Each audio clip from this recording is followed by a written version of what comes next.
Muchas gracias por la invitación y por poderos contar otras cosas de las que normalmente compartimos en el aula aquí con vosotros. Vemos que tenemos tirón, no solamente porque hayamos amenazado a los alumnos, sino que hay incluso alumnos que ya no dependen de nosotros que vienen, con lo cual eso nos anima.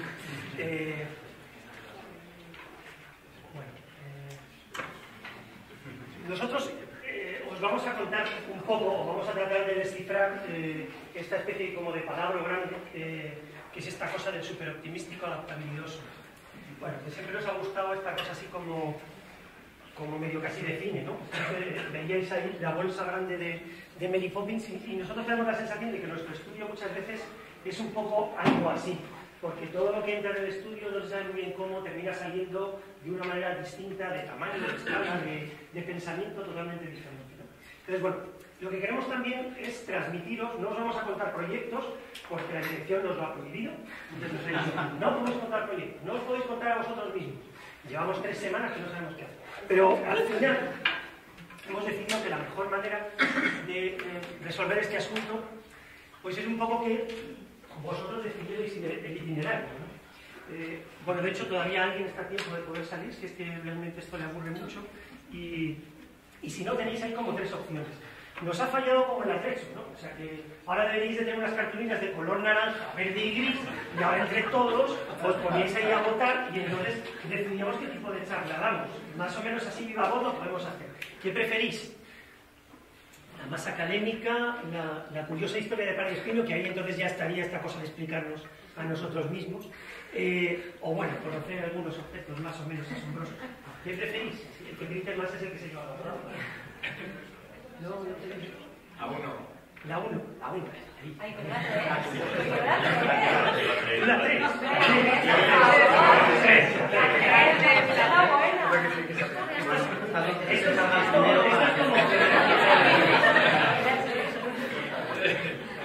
Nosotros pensábamos que siempre se elige la última.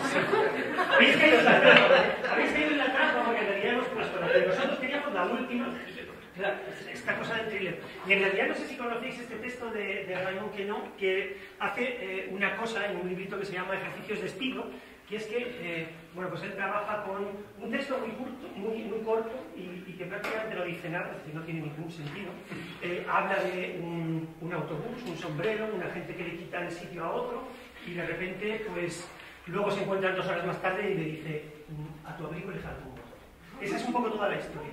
Pero la cuenta de 50 o 60 formas diferentes, dependiendo de si es un texto metafórico, si va a utilizar solamente pretéritos imperfectos, si solamente el texto utiliza presentes de indicativo, o si realmente hace un soneto, un telegrama o una carta oficial.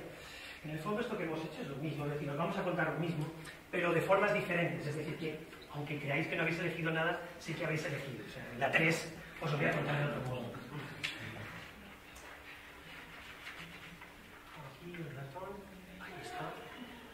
Bueno, así es como empezamos, por eso lo de la historia. Ahí los veis un poquito desfigurados, pero estamos en la rueda de la Escuela de Arquitectura. La cuestión para nosotros es muy importante, la cuestión, el título venía, esta condición como de el optimismo. No sé si se lee desde ahí atrás el texto, ¿se leen los textos apenas? Bueno, ahí lo que dice es que coincidimos siendo estudiantes, o a punto de serlo, en la cola cuando nos matriculamos por primera vez en la Escuela de Arquitectura de Madrid. Tenemos, creo que 5 o 6 números de diferencia en nuestro número de expediente, pero en aquel momento no sabíamos que nos estábamos conociendo. Luego, años más tarde, terminamos coincidiendo también en un estudio y más adelante en otros trabajos. De hecho, luego, esas coincidencias se ven reflejadas en este mapa. Este es un mapa que cuenta nuestra trayectoria, en realidad, nuestro trabajo. Os lo explico un poco si nos acercamos. Va a ser muy breve esta parte de contar nuestra historia. Bueno, la mancha así como más rosa, optimista también ella, tiene que ver con los trabajos que hemos hecho en común. La parte que es como una isla dentro, que está punteada, es cuando teníamos otros socios, del que afortunadamente o desafortunadamente nos separamos. Porque es que esto de la arquitectura es una cosa como súper larga en el tiempo, o sea, hasta que uno termina de conformar una estabilidad más o menos, es peor que los matrimonios. Entonces, Luego estas otras manchas están significando la experiencia también en otros estudios. Siempre hemos hecho muchas cosas de un modo simultáneo, de tal manera que pues hemos estado trabajando con Emilio Tuñón y Luis Moreno Mansilla, con Paredes Pedrosa, con Juan Navarro Valderer, y eso lo hacíamos a la vez que estábamos teniendo nuestro propio estudio, con lo cual nuestras trayectorias de experiencia iban siendo en paralelo a lo que nosotros íbamos desarrollando en el propio estudio. Y por último, estas dos manchas interesantísimas son, por un lado, la de los premios, es la que más nos llena, y por otro lado, la de la construcción, que esa no hemos tenido mucha fortuna.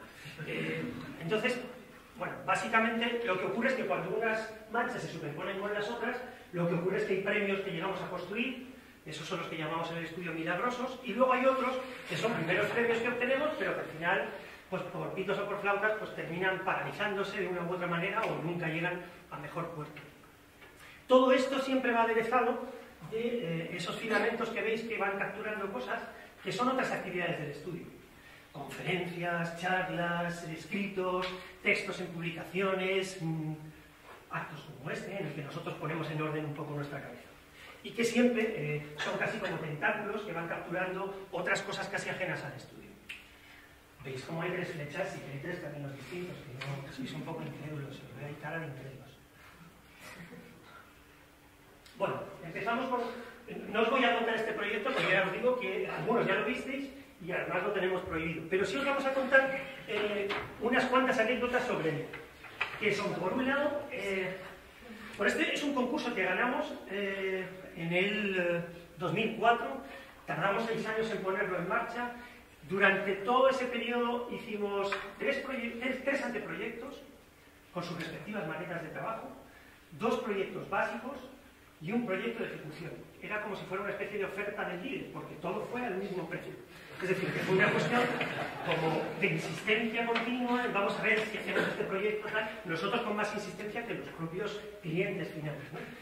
Bueno, ponemos esta imagen de la Guerra de los Mundos porque tuvimos una primera reunión que yo creo que es muy ejemplarizante de cómo trabaja un arquitecto y cómo, en realidad, esta cosa del superoptimismo y de la adaptabilidad. Es decir, que poco a poco estas respuestas a las preguntas que lanzábamos las iréis viendo. Y es que nuestra primera reunión fue con el cliente y con el presidente de la asociación, que es UBACO, que es la... Bueno, hay alguien por aquí de Córdoba que lo conoce bien, que es la Unión de Vendedores Ambulantes de Córdoba.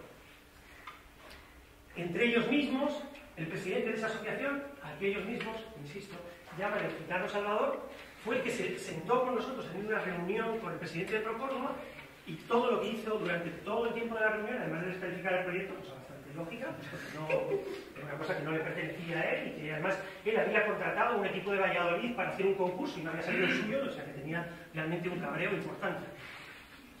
Entonces lo que nos dijo es que nosotros no teníamos ni idea de mercados, que esto del rastro de Madrid era una estupidez, que además eran todo una especie de platillos volantes que salían allí en Córdoba y que no teníamos ni idea y que en realidad no se podía hacer nada. Bueno, allí tuve que sujetar a Manuel en la mesa con fuerza para que guardara unos mínimos de educación y no se sacara menos. Pero una vez ya conseguido, llegamos a un punto en el que conseguimos hablar con ellos y convencerles finalmente de que el proyecto era un proyecto que era flexible, que se podía adaptar, etc. Y bueno, finalmente lo hicieron suyo y ellos eran los que al final terminaron presionando para que el proyecto se hiciera. De todas maneras, como digo, os vengo a contar esa anécdota y a contar, bueno, luego llegó esta señora, que es para nosotros la gitana salvadora, que para nosotros sí que, frente al otro, sí que es como una persona que enseguida hizo suyo el proyecto, los propios usuarios del mercado, y aunque hay gente que realmente también protesta de él, yo creo que no hay obra que no pase eso, pues bueno, parece que ya ha empezado a usarse con bastante querencia. Es decir, que lo que empezó siendo de una manera, gracias a tener una mirada bastante optimista del asunto y ya demostrar la flexibilidad del sistema empleado, que es otra de las cosas que os queríamos contar, que es que a nosotros nos gusta trabajar con sistemas que se adaptan, pues bueno, pues al final el proyecto como que salió adelante. Os vengo a contar en realidad de este proyecto otra cuestión, que son esas piecitas de colores que veis ahí en el borde. Este es un proyecto como muy grande, de muchísimos metros cuadrados. Entonces llegó un momento en el que el cliente también nos comentó pues que en Córdoba pues estaban teniendo muchos problemas de vandalismo y que realmente parte del espacio urbano lo tenían muy deteriorado y que unos bancos que nosotros habíamos proyectado que eran básicamente como el banco de un fotomatón, que se podía subir a diferentes escalas, a diferentes alturas, ¿no? Pues que realmente iba a durar 2 días y que tenemos que hacer una cosa, digamos que más robusta. Y yo creo que dimos con la clave, es decir, esto no te lo puedes llevar en el bolsillo, y si tú te volteas contra ellos, os aseguro que haces mucho daño. Es decir, aunque tengas aspecto blandito, así como soft, luego no lo es. Entonces, esto supuso una investigación durante el proceso, es decir, no nos agotamos con esa cosa de los tropecientos proyectos que os habíamos nombrado, que habíamos hecho, sino que incluso en la dirección de obra, que teníamos además muy poco tiempo, decidimos que teníamos que investigar con cómo hacer un banco que, con el mismo presupuesto o menor del que teníamos, pues cumpliera con esas expectativas. De nuevo, esta cuestión de la construcción de oportunidades, es decir, que al final, algo que es, que cualquiera se podría tomar como de no, te he dibujado un banco y es mi banco, que te podrías también poner en esa posición. Bueno, nosotros no nos pusimos así, sino que pensamos que era una oportunidad para diseñar un banco, para pensar un banco diferente. Teníamos también esa condición del proyecto de que en esas reuniones primeras con el gitano Salvador y sus necesidades, pues nos hablaban de que ningún mobiliario urbano podía estar dentro de la plaza, con lo cual todo tenía que estar en el perímetro, todo lo que supusiera un mueble urbano tenía que estar en una zona perimetral porque los coches inundan toda esta plaza cuando realmente se monta el mercado temporal.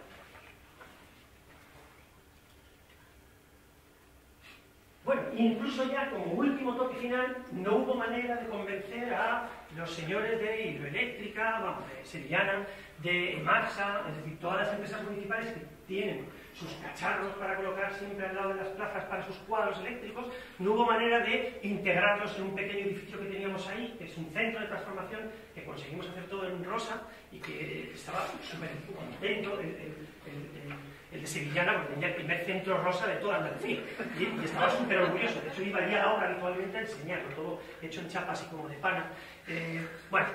Una cosa que conseguimos convencerle y reconvertirla. Pero esto no hubo manera. Entonces ya, dándole vueltas, como tampoco había presupuesto para poner el rótulo, la señalética del centro, pues al final le preguntamos, ¿y pintarlo lo puedo pintar? Sí, hombre, del color que quieras. Y ya cayó. Entonces conseguimos poner las letras, tú me dijiste que lo podía pintar, entonces lo pintamos y pusimos los rótulos ya dentro de todo esto. Es decir, que siempre uno le puede dar vuelta a los pequeños resquicios que hay para seguir proyectando y para seguir llevando un poco el asco a su sardina, ¿no?